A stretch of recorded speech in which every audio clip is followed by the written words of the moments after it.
Good evening, all dear Dhamma friends. So today we will restart it, middle lamrim, middle length lamrim. So we already finished the family background of Atisha. Here, main reason why we have to learn about Atisha's life history because Atisha composed the basis of Lamrim Chenmo, the great Lamrim. It's called path of lamb to enlightenment, Lamde. So this was composed most comprehensive text of all the Buddha's teachings, especially sutra teachings, right? So therefore, to generate a strong faith in the teaching, you must generate a strong faith in the composer or the author. So we have already how it is important. How he was taking a rebirth in the novel family. So to taking a rebirth in novel family, giving a lot of opportunity for any master or any especially Atisha to give a perfect Dhamma teaching for all the beings benefit through his resources. He can to practice an opportunity to study Dharma. So here today we discuss about how Atisha obtained his excellent quality. That basis means since he was taking a birth in a noble family, then how he uses this rebirth, special rebirth, as a base to obtain the vast knowledge and the accomplishing of the spiritual knowledge. So therefore, if we understand his knowledge, spiritual knowledge, and vast knowledge, general knowledge, then we know he has authority to compose the Buddhist text. 各位朋友晚安。那今天我们要继续来上略论。上次我们上到的部分呢是呃，就是到此地的作者呃阿底峡尊者的家庭，就是他的出生的种姓以及生长环境的介绍。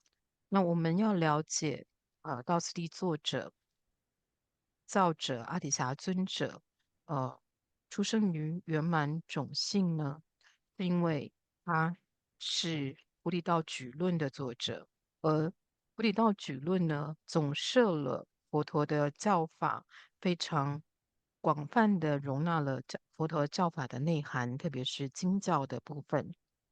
而后来，宗喀巴大师又由《菩提道举论》而写出了《菩提道次第广论》。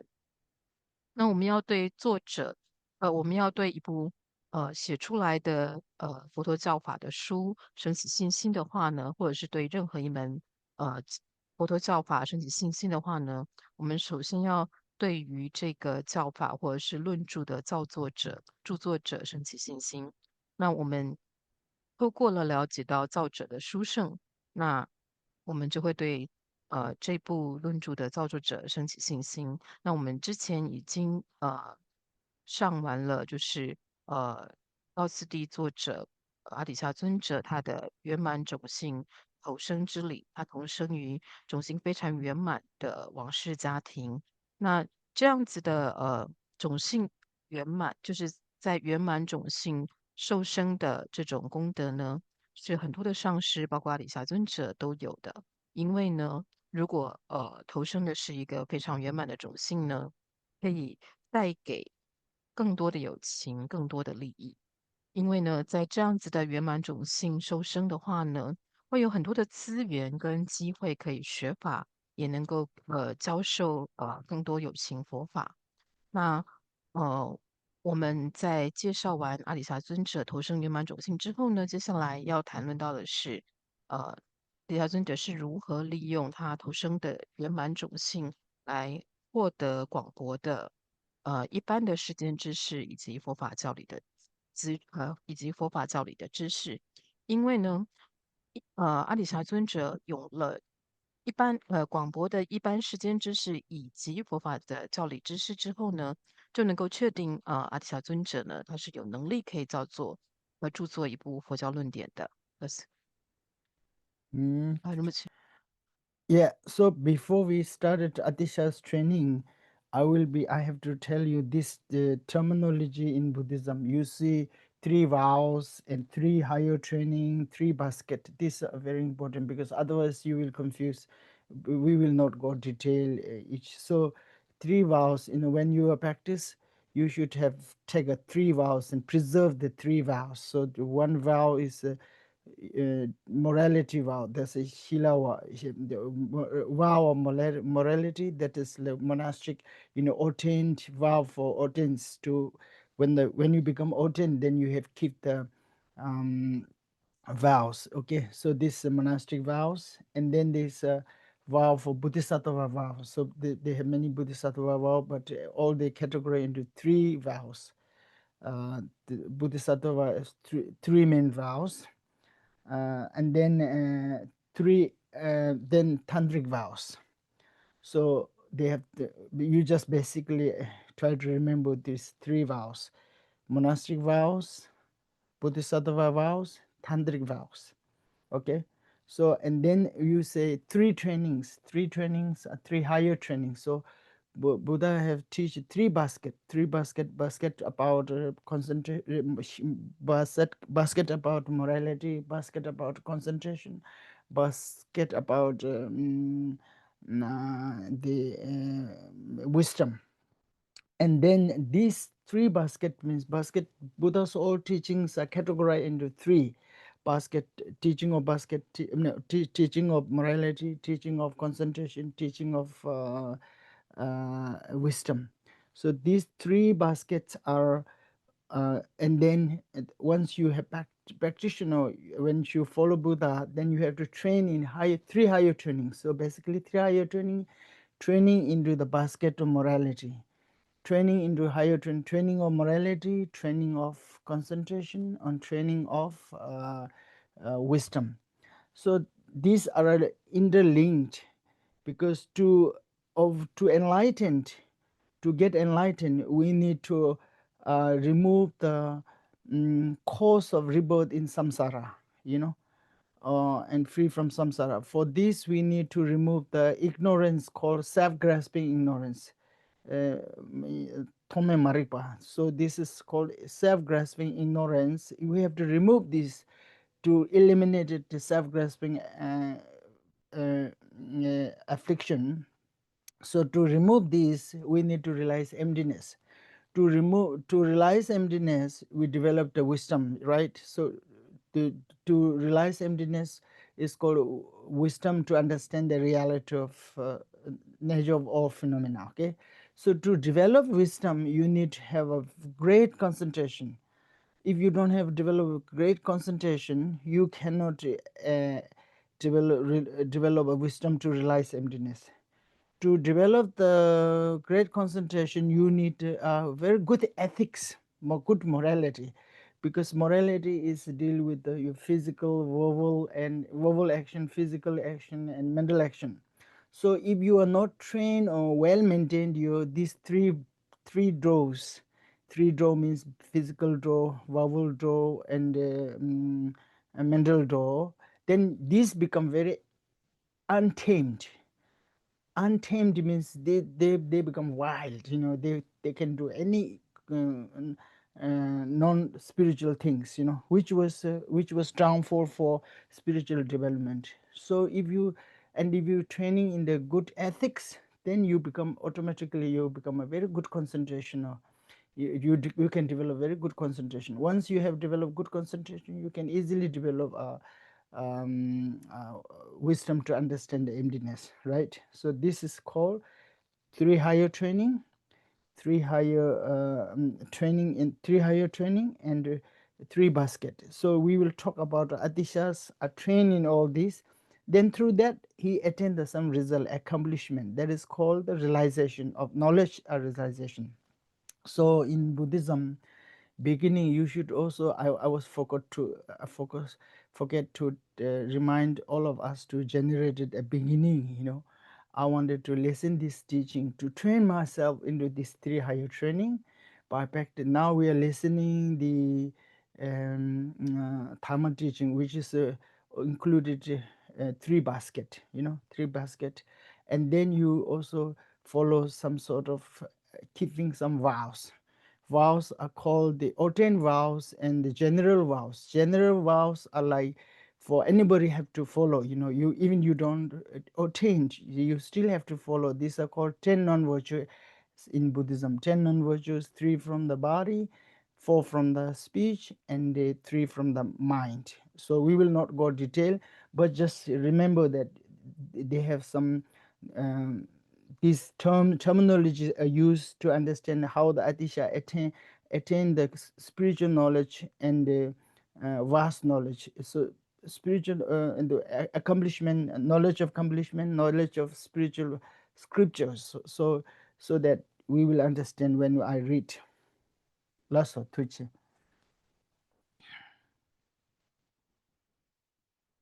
在接下来讨论就是阿底峡尊者他如何利用圆满种性获得功德的事理之前，那仁波切想要先提到，就是身为佛教徒应该要知道的，就是佛教有3种的戒律，一种是别解脱戒，例如说我们会看到就是未出家的居士可以受持的戒，还有出家的法师们会受到的戒。还有第2种是菩萨戒，以及第3种是密圣戒。那另外还会提到的还有增上三学。那增上三学呢，指的是增上戒学、增上定学跟增上慧学。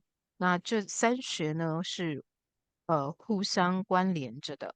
因为呢，如果我们想要脱离轮回，我们想要得到正悟，那我们必须要去呃去除从无始以来就有的我执无明。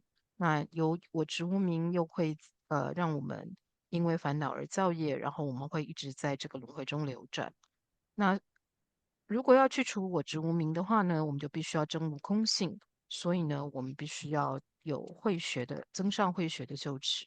可是，如果要能够真正的好好的修增上慧学的话呢，我们一定要有增上定学作为基础，因为我们要有非常强力的能够专注一境的力量，我们才能够有能力呢，能够证悟空性。那要有增上定学呢，我们要增上戒学作为基础，因为呢，我们要透过去约束以及管束自己身语意三门的所行所为，好好的去让我们的身语意三门都守护着戒律，这样呢，我们的身语意三门才能够受到调伏，而不是不受任何戒律的到处狂野的随心所欲的做任何的事。因为如果呢不去约束我们的身语意三门，那这会是任何灵性修持上的一个非常严重的缺失。所以呢，好好的修持增上戒学，可以让我们成为一个能够好好修持增上定学的修定的一个行者。那如果我们能够好好的修持增上定学，那我们最终呢就可以修好增上慧学。那到就近呢，我们就可以了悟空性。所以呢，因为我们今天一开始仁波切并没有特别提醒大家调整动机的部分，所以呢，刚好在这里呢，我们提到了增上三学，那也希望能够提醒在此听法的法友们，能够抱着呢，我是要好好的修学增上三学的这样子的一个动机来听闻今天的佛法课。然后愿我能够一直持续做增上三学的修持。那除了刚刚讲的3种戒律，就是除了别解脱、菩萨戒跟密圣戒之外呢，那还有一种律仪呢，是不管受不受戒都可以，都应该要守的，也就是断食不善的律仪。那这种食不善业呢，就是身方面有3种，语方面有4种，意方面有3种。那细节呢，仁波切战略不提。那但是呢，就是因为呢，阿底峡尊者呢，在持戒以及修增上三学的部分都非常的圆满，所以才能够在投生了圆满种性的基础之上呢，还能够获得校正等种种功德。That's And then here also, when we talk about Atisha's life story, it's not just, oh, we are learning the Atisha's life story, but also as a Lamrim, it says in Lamrim, this come later, we always consider ourselves as the practitioner, to like, if we should consider ourselves as the sick person, the patients. When you go to hospital to get the prescription, what is your main reason? Main purpose is to buy the prescription to put into the table or bedroom table or in the dining room table. It's not that one. It is just I need to take, I need to eat to cure my all sickness, right? Similar way is dharma. Whenever you listen, you should generate a strong feeling of this dharma is the medicine that cure my sickness. So you maybe think, oh, I'm a very healthy. Why should I think myself as a sick person? It's not. We are not talking of a physical sickness. In physical sickness, even you are temporary, you are looks fine, but sickness here considered to be as a sickness of mental sickness. All these afflictions are the like its afflictions are the sickness that we have for many many lifetimes, like hatred, anger. So how we know that we are sick from the affliction? Yeah, we morning we very happy, afternoon we totally get upset. Then today maybe a little bit happy, tomorrow we will very sad, and then this will keep continue for until we die and until we get enlightened. So therefore we should dharma when you listen the Adisha story. Oh, even this lifetime I cannot practice like Adisha to become ordained and then learn this, but may in future may it bless me to follow his path. So it's like Atisha, the life story demonstrated how one can train as a Buddhist to enlighten completely. Okay, so here, yeah, so please generate that. Oh, I today I listen this Dhamma teachings to so that I can even one words, if I will be implemented that in my daily life. Oh, how should I practice that? Even you can practice today 1 2, and then one time you practice, 2 time practice, then it's become normally become your habitual pattern. So this will be help you to improve your improve your spiritual qualities. So please generate this, and then also you have to generate this motivation. Oh, I will listen this not only to free myself from suffering or to enlighten, but I wanted to free benefit all sentient beings. How I get a benefit? I will listen the Dhamma teaching and become enlightened, and then help all sentient beings, because the only the way that I can help all the being free from suffering is to teach them and then lead them to the Buddha's teaching. You cannot bless them and then become enlightened and get enlightened. So therefore you generated the pure motivation beginning, and when you generate 1 time 2 time, and then that's what the teachers remind you whenever you listen the teaching. You generated 1 time 2 time, and then automatically when you sit to practice dharma, automatically you started this generation of bodhicitta. Bodhicitta means generation of bodhicitta is simply I wanted to become. Your focus is not for yourself. Focus is to help all sentient being free from the suffering. How the sentient being free from the suffering? There's only one. There's no other option. The only one. If you wanted to free from the suffering, or you wanted free all sentient being free from the suffering, there's only one way.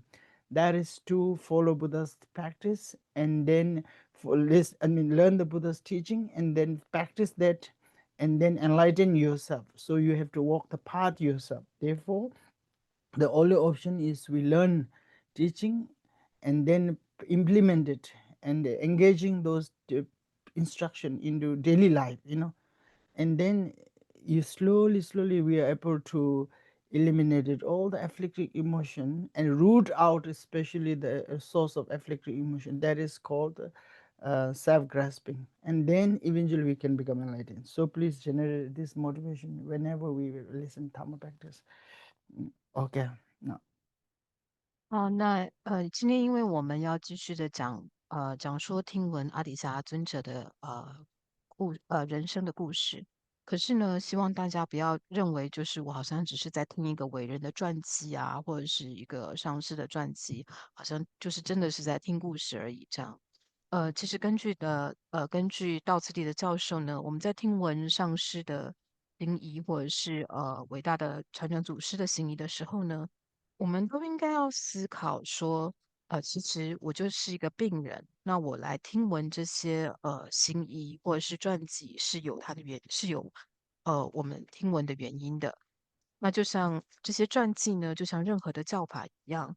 那我们把自己视为是病人的话呢，那我们去看病、去拿处方笺的时候，我们拿药并不是为了要把药放在我们家里的床头柜或任何的柜置，把它塞在那里。我们拿药是为了要拿来吃，是为了吃了之后，服用药物之后，我们可以治好自己的疾病。所以这也是我们因此来听闻佛法的原因。那我们听闻佛法是为了希望佛法可以解除我们心中的病，因为很多人可能想说啊，我怎么会是病人呢？我现在身体又没有什么病痛。那我们在谈呢，并不是身体上的病痛，而是在讲说心灵上的这些烦恼带给我们的生生世世的很多的痛苦，例如说贪嗔痴等。常常会让我们的情绪呢觉得非常的不舒服。例如说，我们可能早上很开心，下午就难过；今天很开心，明天就难过。那我们可能日复一日，一直持续不停这样子的被烦恼所侵扰，一直到我们死亡的那一天。那在下一世，这样的情况又再度出现，那一直在这个轮回中，我们一直遭遇这样的情况，那一直到我们证悟为止。所以呢，今天虽然我们不是像阿底峡，可能不是像阿底峡尊者这样，但是我们在听闻阿底峡尊者的故事或传记的时候呢，我们应该要期许，愿我们将来能够像阿底峡尊者这样子，因为阿底峡尊者呢，为我们示范了一条如何从一个如何从一般人，然后到成佛证悟的这样子的一条道路。那不管今天的课程里到底是大家抓住了一个字或词或一种修行的方法，那都希望大家呢是可以每天去找出至少一项去做练习的。就是每天在不停的练习一次、两次、三次，然后让它变成习惯之后，那这种习惯就可以改变我们的心灵的状态。那希望大家呢升起呃菩提心呢，就是希望大家在听闻佛法改变动机的时候呢，想的不只是要去除自己身心的苦，也不只是自己要获得正悟，而是呢在正悟之后获得佛果位之后，要能够帮助到一切的如母有情。那我们要能够帮助如母有情的方法只有一个，我们不能透过加持他们来使他们获得正悟。我们要，我们唯一能做的呢，就是去追随佛陀的脚步，跟佛陀为我们开示的道路，而且去听闻佛法，然后依教奉行。那希望大家都能够升起这样子的纯净的动机，那就如同仁波切的老师每次在上课的时候都会提醒的。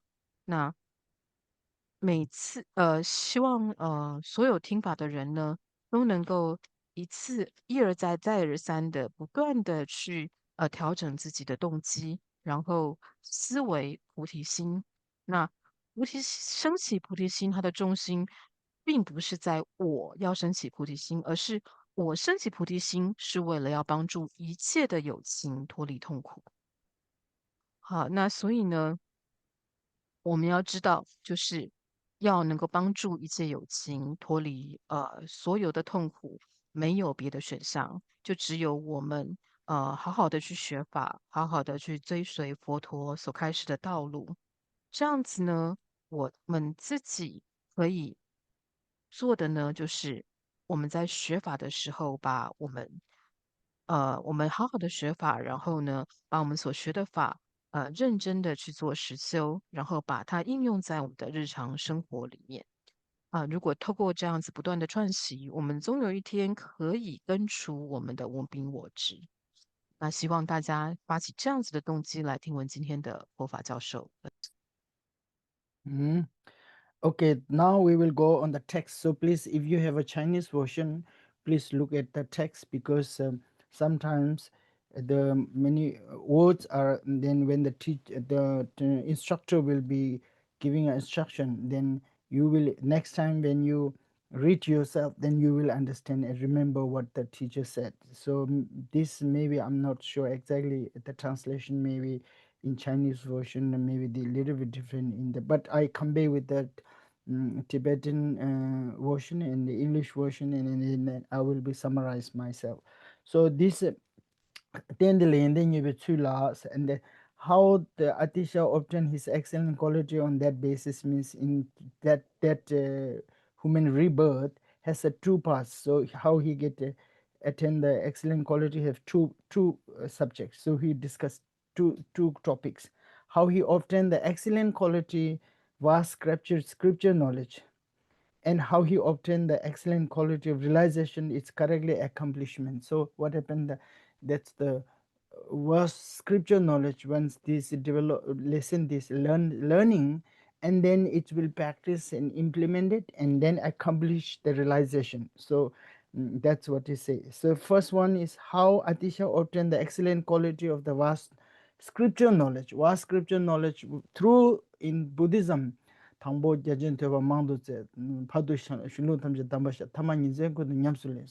how we develop beginning, we will listen all the scripture teachings through develop the wisdom of hearing and listening and reading, and then we will be develop practice by thinking again and again. That's what we call the um, um, you meditate, I mean you contemplate it. It's wisdom of contemplation, and then you transform then into wisdom of meditation. So this you can develop in this three level, in wisdom of hearing, wisdom of contemplation, wisdom of meditation. So by the age of 21, Atisha had studied the four areas of knowledge common to Buddhism and non-Buddhists. So in ancient India, there is a common knowledge. Once you are trained, you educated, you will educated in these four areas of knowledge in non-Buddhist. Whether you are non-Buddhist or Buddhist, you train as a, you have to train in the language skill in ancient Indian study, like whatever it is, Sanskrit or it's maybe Pali, whatever, and then logical reasoning. So in ancient tradition, especially, you know, they train into logical study, why this come with this, not learn the skill by blind, but skill by reasoning. Any skill, language skill or any skill learned through arts or anything with logical reasoning. So that's, and then train in language skill, train in logical reasoning, and train in art crafts. So this included many art crafts, and then also train in medicine. So this Atisha was trained in these four areas of knowledge and was excellent scholar. He was not only trained as a student, but he's become an excellent scholar. Atisha heard Thamakiti's Drove of Reasoning is a Ritik. This is one of the most popular logical textbook, which composed by one of the Indian great master called Thamakiti, just once, and then and then he was so learned about, so he was well learned about this teaching, and he defeated in debate on the Buddhist intellectual mm, mm, renowned for his eruditions. It's like so vast knowledge, vast knowledge. This, so he defeated the other non-Buddhist intellectual renowned for his this. There is one very famous non-Buddhist debater. Is a great scholar. He was defeated by Atisha because Atisha listened one drop of this drop of reasoning one time, and he defeated that. That way, Atisha's name and fame become spirit in that area, the kingdom. Atisha become very well known, and then this spirit Atisha's fame wide and far. So that's how Atisha started well known in training in this. So yeah, you read up to here. 好，刚刚仁波切讲述的部分呢，其实已经进入了略论的正文的段落。那如果大家手边有书的话呢，那可以照着略论的书本里面所提到的部分来做阅读。那大家阅读的可能是中文版，那仁波切就依着藏文版跟英文版的内容呢，作为结合来作为总摄。那阿底峡仁波切呢认为呢，大家现在呢，如果是结合着书本，然后一边看一边听的话呢，有一个好处呢，就是之后呢，呃，大家在自己就是下课之后在阅读书本的时候，就会思考，就可以帮助大家回想起哦，那在上课的时候，师长是在这个部分是做了什么样的解释，那有助于大家再去回想。就是看着书本的时候也可以回想呃上课的内容。好，那这里的部分呢，就是提到了，就是说阿底峡尊者呢，依于这个圆满种性之身呢，那获得了功德之理。那获得功德之理呢，分为两个部分，一个就是知见的广博，获得教的功德的之理。那第二个呢，就是如理修行，获得了正功德之理。那首先在第一个部分呢，就是阿底峡尊者呢是如何的获得了知见广博以及教功德。那这部分呢，就有点像是宗大师在正道歌里面有提到过的说，就是首先广大求多闻，中现经教为教授，后便日夜精勤修的这三个阶段。所以呢，我们一般在佛教的修学的时候呢，我们也是先做闻，然后闻之后去思，思之后去修。那透过这三个次第呢，那我们会首先在闻的时候呢，那我们要希望能够获得闻所生慧。那思的时候呢，希望我们能够获得思所生慧。然后修的时候呢，希望能够获得修所生慧。那阿底峡尊者呢，在21岁的时候呢，就已经获得了四种名，也就是四个古代印度认为非常重要的领域的学问。那这四种名呢，不只是佛教徒，只是非佛教徒也应该要具有的学问。那总的来说呢，就是像语文，那不管是那时候可能是梵文或者是巴利语，那再来呢，就是有关于逻辑英明的学问，也就是说那时候要了解事情的真相，不是盲目的去相信，而是要去了解说为什么这个会导致那个，那个会导致那个，而是透过逻辑推理的方式去了解事情的真相。那另外一种是手艺，另外一种是一方明。那嗯、而且呢，阿底峡尊者呢，他在了解经教的部分呢，他是只听过一次法生论师所造的正理第一问呢，他就可以打败一位外道知名，就是非佛教的一位知名的大学者。那因为能够以这么样的就是以只听过正理第一论一次。就可以透过正理第一论里面的理路，然后辩论辩导一位非常知名的学者，因此阿底峡尊者在王国中的声名呢就变得非常声名大噪，而且呢他的事迹以及他的名声呢也就内外广传。That's So in this was actually I skip this one. In the particularly a great Tolungba, Tolungba is one of the Kadamba master called Tolungba Lodre Chungne.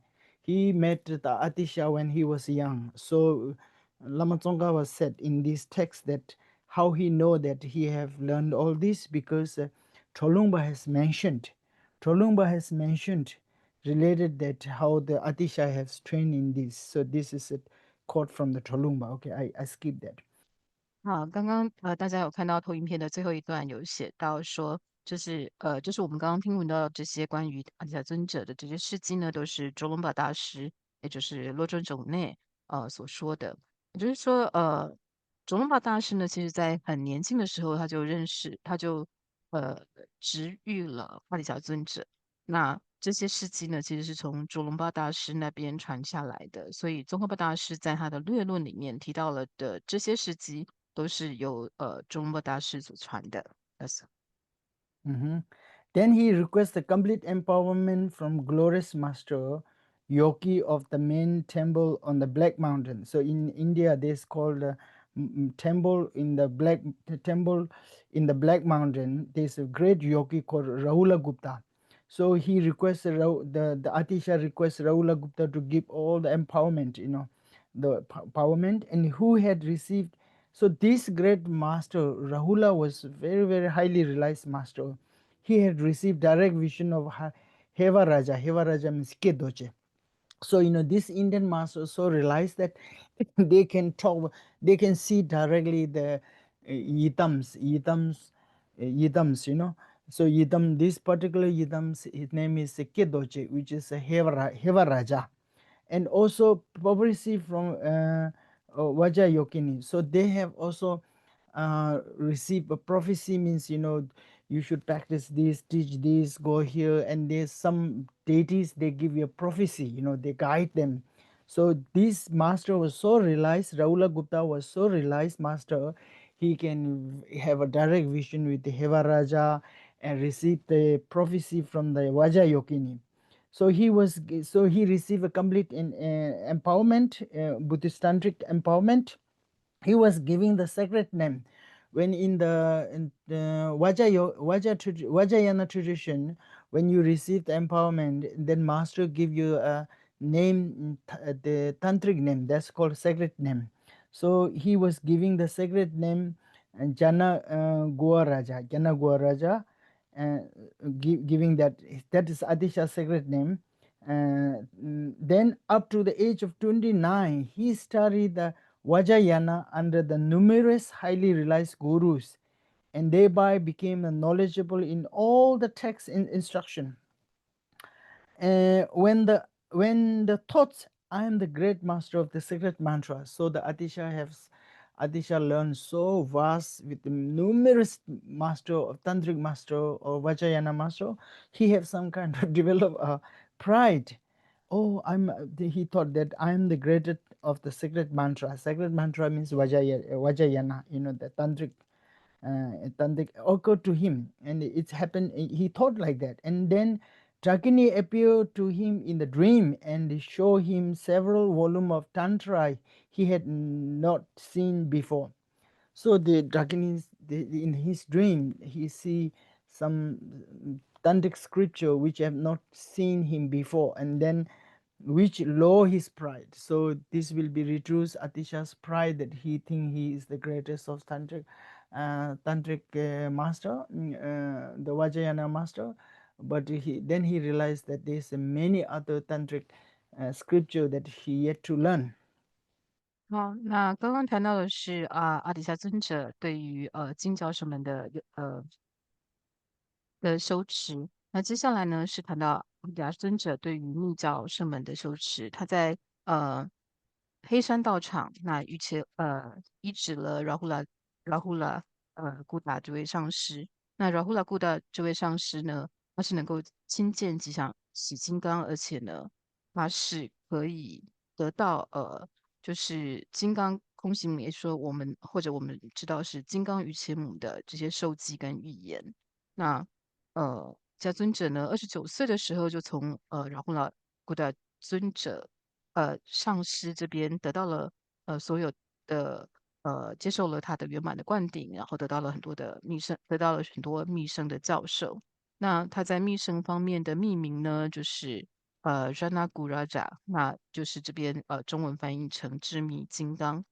那在29岁的时候呢，那他已经获得了很多成就上师座前的有很多金刚乘的教法，所以他就认为说啊，我是密法里面的大师，我对于密法非常的熟悉，我是密法里面的大师。那这时候呢，突然空行明就出现在他的梦里，然后呢，为他示现很多他从来没有见过的密乘的经典，然后来吹拂他的慢心。So in this first paragraph, the age of 21, Atisha studied 4 areas of knowledge. This shows he was trained in general knowledge and general knowledge and especially Sutrayana, And then the next page, he requests complete empowerment until you finished. He low his pride. So this area, this section will show how he trained and study about tantric studies. So Sutrayana and Tantrayana. Now also he was trained in next, both in his dream and directly. Atisha's gurus and personal deities then advised him that vast benefit would accrue for teaching in many beings if he took the appropriate monastic vows. So this will happen. Atisha then have a direct, both in his dream, directly his gurus. In the dream, he have encouraged by his personal deity, mostly personal deity. They have many, but main one Atisha is Grintara, So they advise him to to become a monk, So they have this encouragement from direct from his gurus and his personal deity. Advise him, because if you take the vows and become a monastic, then in future he can benefit many sentient beings, and also it will help flourish of dharma. And upon their encouragement, he sought ordination. So due to his personal deity and guru's advice, encouragement, then he took the monastic vows and he became fully ordained. Great upholder of monastic discipline, Shila Rakshita. So he become a monk, fully ordained through the master called the monastic discipline. So this was received from Shila Rakshita. There is one great elder of the Mahasangha tradition. This in ancient tradition they have monastic vows. They have many traditions. So this from Sangha, Mahasangha. Mahasangha, the elder means there is one senior monk called Shila Rakshita. So he become ordained under the name of Shila Rakshita, and he received the vows, monastic vows, and who had attained. This master was also very great, highly realized master, who had attained the concentration of single point focus on ultimate reality belonging to the path of preparation.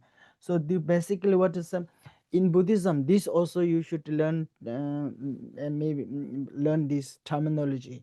So in Buddhism we have a path, in especially in Tibetan tradition we say 5 paths. What are the 5 paths? Are path of accumulation, path of preparation, path of seeing, path of meditation, path of no more learning. So Tholam, Jolam, Thonglam, Gonglam, Milolam. So this you should remember also. So when you train, first you have to do the accumulation. So accumulation, a lot of accumulation. The basically accumulation of merits. That's why it's called Tholam. Then once you accumulated the merits, then you prepare preparation, path of preparation. Jolam means this path of preparation means you prepare to realize emptiness directly. So that is a part of preparation. So we will not go detail. Part of accumulation has a 3, part of preparation has a 4 different layer, and the part of seeing has a part of seeing. Part of seeing means you see emptiness directly. What is the mean? You realize emptiness directly, and then you attain the path of seeing. Okay, and then the path of meditation. What happens? Once you realize emptiness directly, then use this step to these steps. Path of, you meditate again and again in the path of meditation. Then they have a 9 different levels. So these 9 different levels are direct direct antidote for purifying 9 different level of afflictions and the obscuration. So obscuration means tiba, so we will this 9, and then no more learning. Before you attain the complete omniscient mind, complete enlightenment, then you will reach the state where you don't need to meditate or nothing. You just wait to attain the enlightenment. This path is called path of normal learning. So you see, path of preparation, path of accumulation, path of preparation, path of seeing, path of meditation, and path of more learning. Okay. Yeah. Yeah, so this master was the master Shila Rakshita. Shila Rakshita was belonged to Sangha tradition, who has attained in this path of preparation level. Path of preparation level is very not easy, so it's very highly master.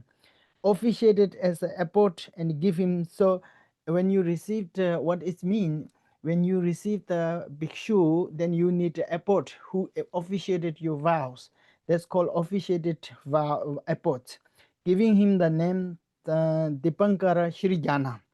So Atisha's Tharma name is Dipankara Shrijana, giving when he received received the ordination from this master Shila Rakshita, who is belong to Sangha tradition, and he was highly mastered. He attained the path of preparation. So path of preparation attained the concentration of single point. So it's a Shinetova lagor, the Dodina Shinetova. This master has attained the shamatha meditation and attend the path of preparation, and he become the abbot of novice, and the 14 abbot of Atisha, and give him a Dhamma name, Tipankara Shrigana. Okay, last one. 所以呢，我们刚刚呢已经在2个阶段看到了阿底峡尊者在共同名以及经教名方面，这是第一个阶段的证悟。然后第2个阶段谈到的是阿底峡尊者获得了密教圣方面的证悟。那第一个呢，就是21岁的时候呢，阿底峡尊者已经圆满了4种共通名处的证悟。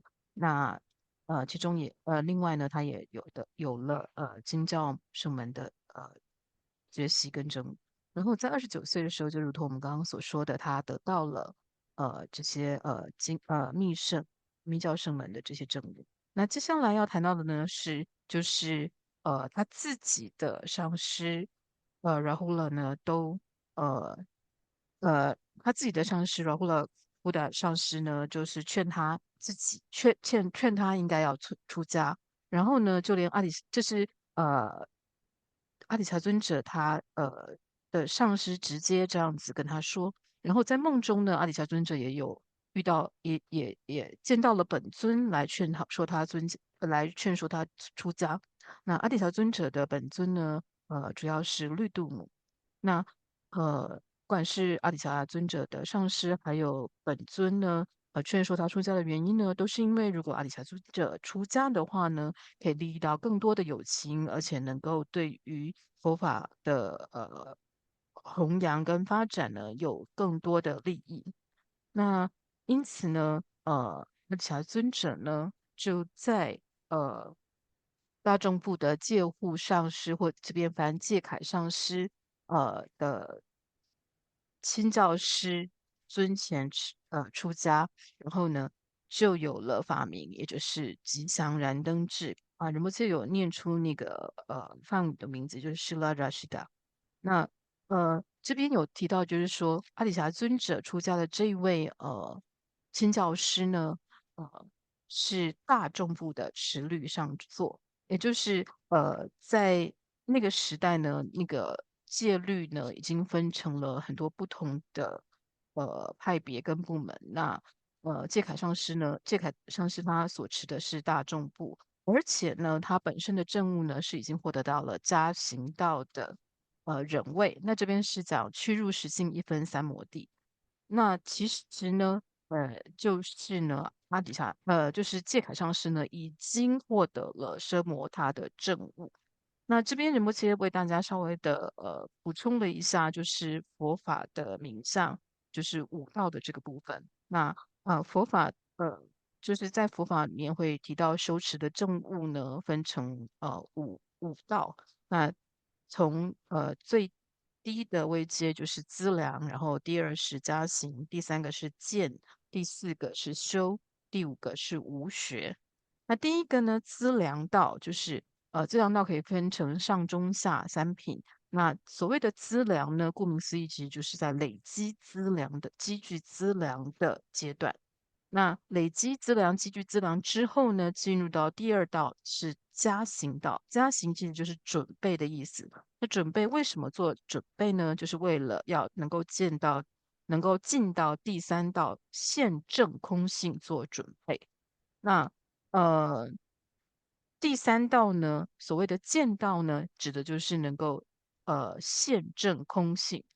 那第四道呢，所谓的修道呢，就是运用已经现得空性的这个证悟呢，在不停的去做禅修跟实修，然后透过这些禅修的力量去对治九个阶段，也就是修道所要破除已经对治进化的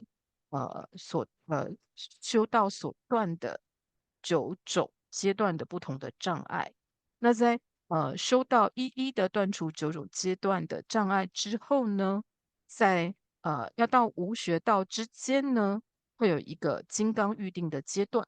那个阶段就有点像是所有该断的都已经都在对峙，在断了，等到下一刹那就会进入到正悟的，就是会进入到完全不用再做任何的呃对峙障碍的这个部分，就是下一刹那就会进入第五道的无学道。那这边提到的戒凯上师呢，他是一位非常有高正量的上座部的上师，大众部的上师。那他呢就为阿底峡尊者呢取了这个法名叫吉祥燃灯智。那就如同我们刚刚所提到的，那他已经获得了加行道的忍位，那也就是说他已经获得了奢摩他。对不起。Mm. Upon the age of 31, Atisha studied the higher and lower basket of scripture. So, do you remember I said the basket of scripture? Basket of scripture has a three, right? So, these three basket of ethics, basket of concentration, basket of wisdom. So, he trained upper and lower, which means basically there are many different ways to interpret it. But upper means which basket of which belong to the Mayana, and basket of belong to the Hinayana section. So scripture, Buddhist dialectic and metaphor. He studied Buddhist about the Buddhist debating arts, a dialectical and a metaphysical and tradition. And in particularly for 12 years, Atisha have studied great detail explanation under the about all these different tradition, especially about monastic ethics. Um, under the Guru Tamakiti and Tamarakshita in Uttanpura. So there is a place called Uttanpura. There is a great master called Tamarakshita. They call it Tamarakshita. So Atisha studied 12 years regarding the Vinaya, Vinaya and monastic disciplines. He studied about this in great detail, as he was very well versed in scripture of the four original traditions. So, in the Vinaya tradition, there's a four original ones. So, he's talking about this master Guru Tamarakshita was very specialized in this four originals. So, four original tradition is four original tradition is like Vinaya tradition. Okay, that's so he was 12 years he was studying great detail about this under this great master. He had inflexible grasp of the finest detail of the way. So Atisha was so trained, well trained, and he was unmistakably he was following the very strict Vinaya rules. So he was so detailed, the way of behavior that should not be adopted and discarded according to the different tradition. So even he was so absorbed, he followed very detailed about what to practice, what to not to adopt, what to practice. He was so detailed, very detail oriented, and such that monastic rules concerning giving and receiving alms, even like chilen means the giving, in ancient tradition, monks will never cook in home. They go for door to door to beg alms. So in ancient tradition, you can beg only 3 doors in one time. If you go for, they don't eat the dinner, they only eat breakfast and lunch. So breakfast, lunch, you go to the neighboring villages to beg for alam food. So the family know the monks coming, then they can prepare. So in that rule, Atisha was so detailed that he will not forget even the how to giving and receiving alms. This is a very minor. Like I give example, if you go to alam to bake the food, you can go only 3 doors. So if first one family don't have a food, then you go to the second one. Second don't have a food, go to third one. Third don't have a food, then you cannot go for the fourth one that day. Okay, but some monks, they're hungry, they may go fourth door. But Atisha was really particularly very strict and detailed. He never go for the other fourth one. That's why I'm giving example. This how Atisha was so well trained. So this section shows that Atisha was well trained in basket of morality, basket of ethics. So so this way he shows the Atisha first shows Atisha was well trained in the Sutrayana basket of concentration, and then he also basket of concentration and basket of wisdom, and then this section shows the basket of train in the higher training in morality, and his study on basket of ethics, monastic rules. And then middle one shows how Atisha was trained in the Vajrayana in tantric training. So this shows how the Atisha has accumulated or learning process in knowledge of all these great scripture areas. So we will stop here. 好，那接下来呢，就是提到阿底峡尊者呢，在31岁的时候呢，就已经精通了内外明上下诸藏，以及刚刚仁波切在一开始所说的戒定慧增上三学，还有包括大乘小乘经典，以及呢精通了这些关于辩论啊，或者是英明啊这些非常重要的呃佛法的内涵。那特别是呢，他在呃能非聚落的法凯上师的座前呢，用了12年的时间听了大毗婆沙论。那大毗婆沙论呢，是总摄了4部的毗那耶，也就是说，对于根本4部的戒律呢，呃，讲述的非常是开示的非常详尽的一部论点。那阿底峡尊者透过在法凯上师尊前，受学这些四部根等毗那耶，还有精通了这18个18部各部的这些戒律。那即使是非常微小精细微细的部分呢，他都非常的清楚了解，辨知无虞。那比方说呢，在那个时候呢，僧人呢是不能够自己有开一个小灶，开一个小厨房，或者是自己在僧房里面煮食，或者是就是而是必须要到出外托钵的，而且呢，他们过午不食，只吃早午2餐。而且托钵的时候呢，有一个规矩呢，是他们只能够向3户人家托钵。所以呢，阿底峡尊者呢，对于这些受持法，就是受持，就是